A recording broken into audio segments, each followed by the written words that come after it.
All right, everybody, it is good to see you. It's Ross Korzybski coming to you live from the Embassy Suites in Lexington or Fayette, Kentucky. It is a beautiful thing to be down here. We're with Dr. Shannon and Dr. Justin Pierce. We're going to be hosting a hormone connection, hormone whisperer talk here tomorrow night with Dr. Patrick Flynn. And not only that, we have Fancy Nancy Gruzzi with us down here, and she's capturing a lot of footage. We were at the airport bright and early this morning, and it was 4:30, and she started capturing video, and we hope to post something for you later. But here we are today. I'm talking to you from Lexington, from the Embassy Suites in their lobby. I've got a soap opera playing in the background. There's meetings happening in other places. And your quick hit for today is this. I want to focus in on two words.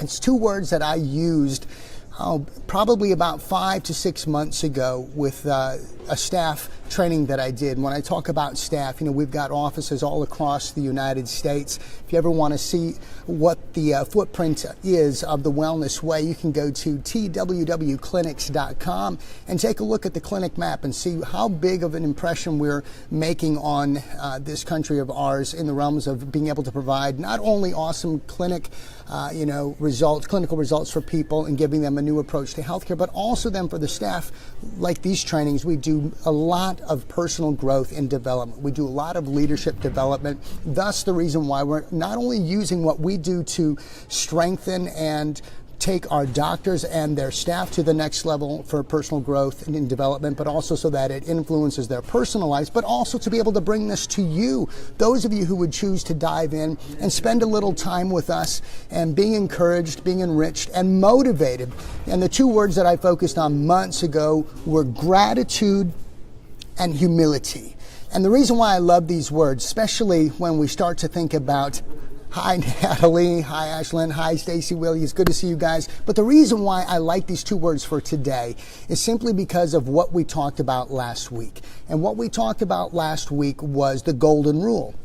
And that is simply do unto others as others would do unto you. And then we followed it up. I added the golden stool rule, and that is, but if all you do is sling poo around to the world around you in your form of communication, don't be surprised when they start flinging it back at you. When you're talking to the world and being disrespectful, you're feeling violated, you're irritated, or whatever the situation might be, don't be surprised when they, in return, in their communication to you, bring the same kind of communication. Hi, Mom, it's good to see you. Good to see you in Green Bay. Hope you guys are having a wonderful time. Mariah, that's it. I'm sorry, Mariah Hanley. It's good news. Anyways, back to the squirrel elevator going up. Humility and gratitude. What I love about this is that if you posture yourself, even today, right now, I believe it's 12:33 Central Standard Time. If it's here on the East Coast, like where we are, and it's 1:33, even in the middle of the day, no matter how your day has been going, maybe it's in the land of suck, and you're walking around and all you hear is because it just seems like everything is going wrong. Or maybe you're on cloud 9, but it doesn't matter where you're at. If you choose right now, like in the very first episode that I did, I talked about mindset and perspective. If you choose to embrace these two words and actually walk them out, not just have the knowledge of what they mean, but actually put action behind them, it'll drastically change your day. It'll change the way you view yourself. It'll change the way you view others. And not only that, it will change the way that you reflect, as I said last week, the best possible representation to the world around you, and then they will return in kind. Let's talk about humility real quick, okay? I want to just quickly define this word for you. A lot of us know what this word already is. Now, how about we just get to the definition, Ross? Let's just do that first. It's a modest or low view of one's own importance and humbleness. I love this. First of all, What I'm not saying is for you to put yourself in the position where you have such a lowly outlook on yourself that you become a doormat to the world's stupidity around you. This is not about you putting yourself in such a low state of importance that people begin to take advantage of you, or you let them because you have this meek, humble, and mild, and yet so modest persona. No, that's not what I'm saying at all. Humility in this perspective is all about you recognizing that you at a high level of importance, you with a high degree of confidence, like in the first episode, not arrogance, but confidence, that you can walk in this whole persona of humility in the way that really says to the world when people interact with you and they hear you and they see you, hi Sarah, hi Vicky, that they begin to say, I like this person. I like them. Why? Because they see me. They value me. It's not all about them. See, that's humility. Humility, for those of you who even have, a spiritual background, growing up in the church and have scriptures and influence, once again, a lot of the golden rules, these wonderful leadership development qualities that we read in books that people challenge us, a lot of them have deep-seated roots within the scriptures like this, especially with humility. We're taught that we should consider the thoughts, needs, and interests of others above our own. To me, that's humility. That is humility, not a doormat to stupidity and those who would take advantage of you and look down on you and talk down to you.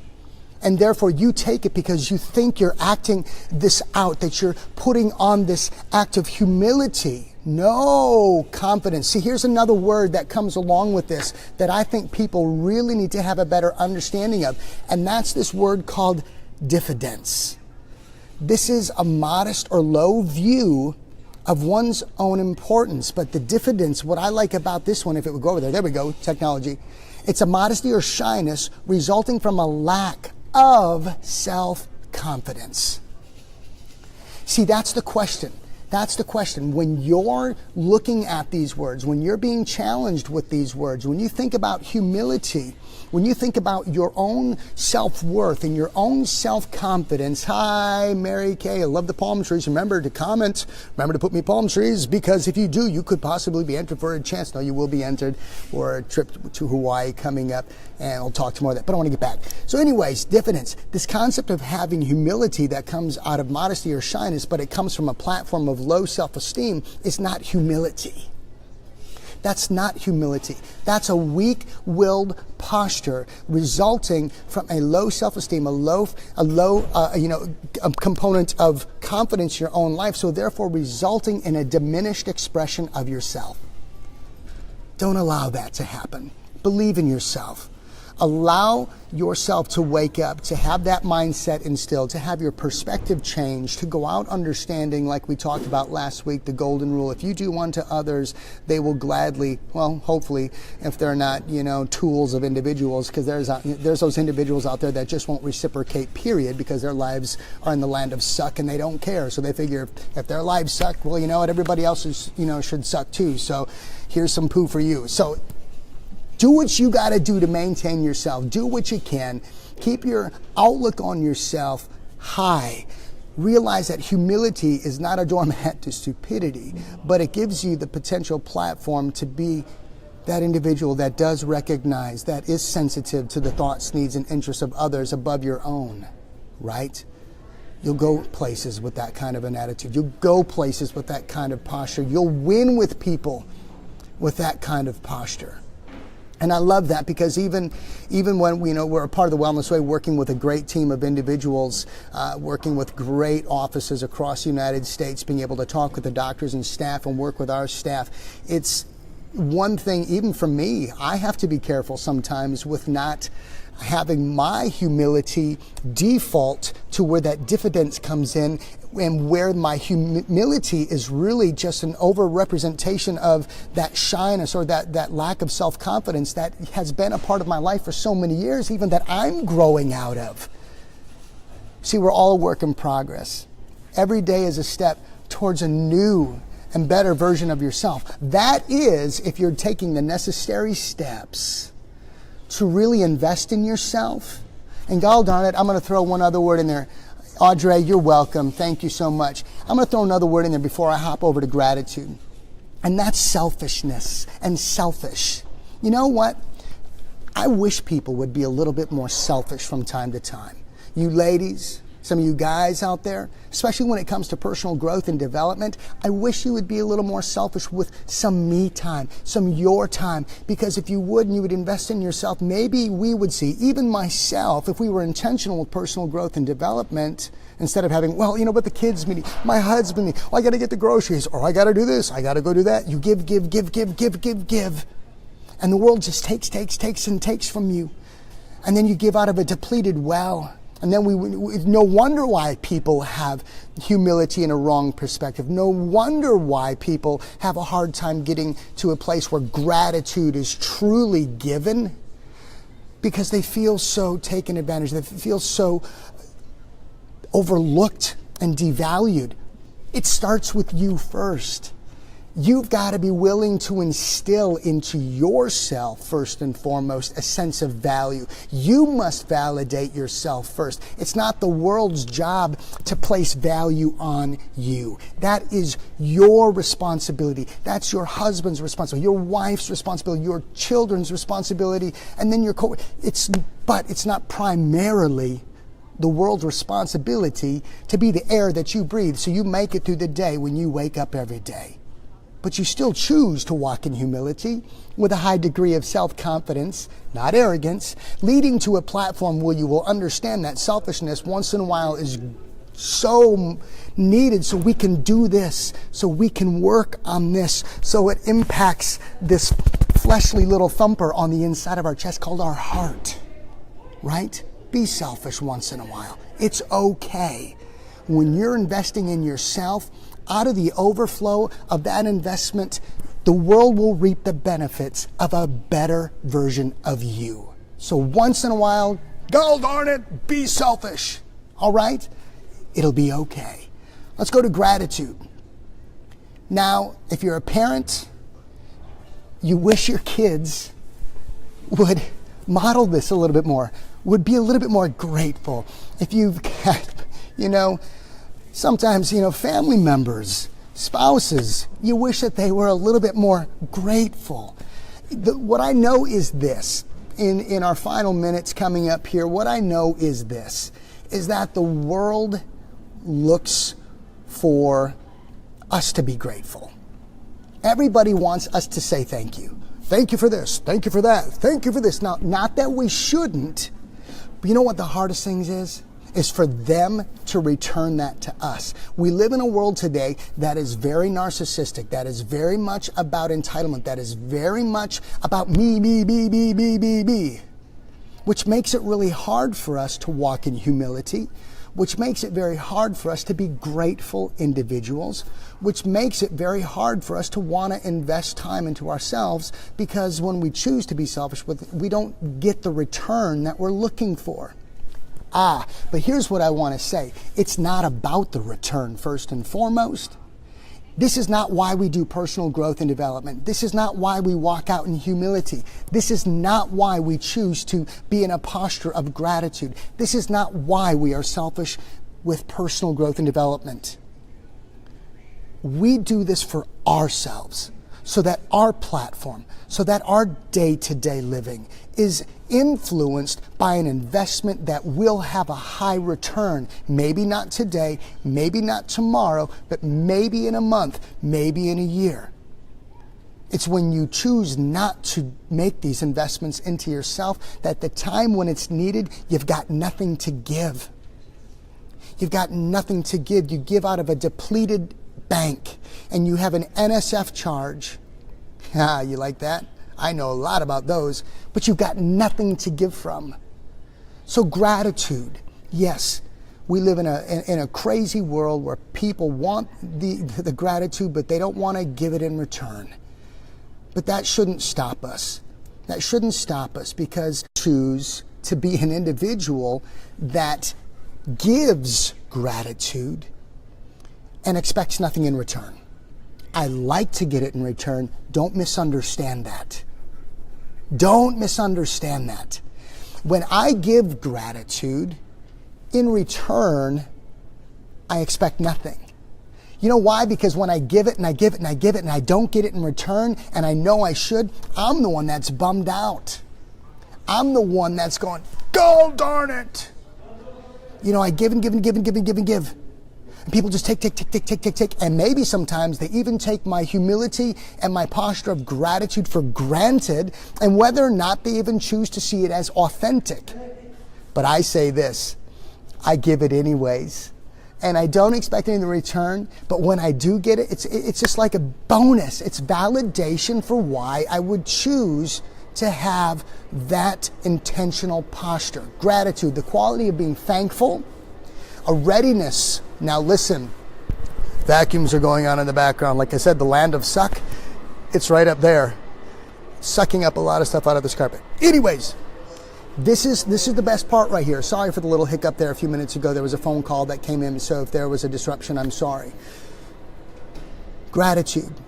Multiple phases here. The quality of being thankful. Okay, great. I like that. Yes, we all get it and we understand it. But here's the action step for it though. It's a readiness to show it.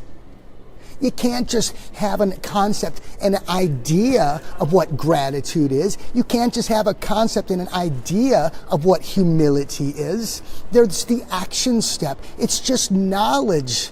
If you do nothing with it, and a lot of people, Dr. Patrick Flynn even said this the other day, a lot of people have knowledge and do nothing with it. What good is that? How does that benefit the world around us, especially when it comes to the golden rule, like we talked about? How does that benefit mindset? How does that benefit perspective? And how does it really, like I said, spill out of that overflow from the inside of us to the world around us, so that it sets the stage for us to become great inspirers that bring about great change in the world that we do life with day to day. Hi, Danny. Good to see you. Ruben, good to see you as well. I've got 3 minutes. What was that, Nancy? Riley, Marine, Tab. Everybody's watching. Tabs, awesome, you guys. But anyways, back to this. There's that action step for humility. It's the readiness to show it. You got to show it. You can't just know it. There, you like them apples? You've got to show it. It does you no good to have all of this head knowledge, but do nothing with it. Be a reflector. And return kindness. I like this. Return kindness. I do this, and I know, thank you, Danny, you're awesome. I know it freaks the willies out of some people. I just don't know how to be anything other than this. Even after being at the Wellness Way for almost a year, I find myself still very grateful to be able to be there. I will send a random text to everybody once in a while, whether it's, Dr. Patrick, Brianna or Kim, or even to the team or whatever, just saying, hey guys, you guys are super valuable and super appreciated. I do that. Why? Because I feel absolutely blessed to be able to do life with a bunch of individuals who are as crazy as me. But they reflect humility and gratitude. They're on personal growth tracks, and it's amazing. I don't know how to not show it. Yes, I'm still human. Sometimes I get in my own little funks, and we all do. Sometimes, I get a little ticked off, and I don't want to reflect these qualities, but I'm not quick to stay there because it's just not ingrained in me to be that. When you're in an environment where life is being experienced, it's very easy to be humble and to be grateful. When you're in an environment that's a little toxic and a little difficult, it's a little harder, but it should not sway you away from doing the things that are going to bring to the table or to the scene every day the best representation of you. I celebrate these times with you. I'm humbled that you would even tune in and watch these episodes with me. It's been a fun 20 minutes with you guys. I could go on and on about these two words, humility and gratitude. I just know this, that if you actually postured yourself with these mindsets every day, even if it's in the middle of the day, you will reap the benefits of it. And so will the world around you. 2 words that should pave the path that we walk every day. And I mean that sincerely, and I thank you once again. I thank you for all the thumbs up and the hearts and all that. Thank you, Vicki. Hey, whatever I can keep on doing to help inspire you guys and even inspire myself, because it's preaching to the choir from time to time here as well. Ladies, it's a special day. I wish all of you, I know a lot of you are going to have special loved ones, and those special ones in your lives wish you a happy Valentine's Day. Mom, happy Valentine's Day. Leslie, happy Valentine's Day. To all of you who are watching, ladies, I mean this sincerely, just from me and for you taking the time to be here. I hope this day is special for you, and happy Valentine's Day. Humility and gratitude. We'll see you next week for Wednesday Quick Hit with Ross Allen Skorzewski. Thanks for your time.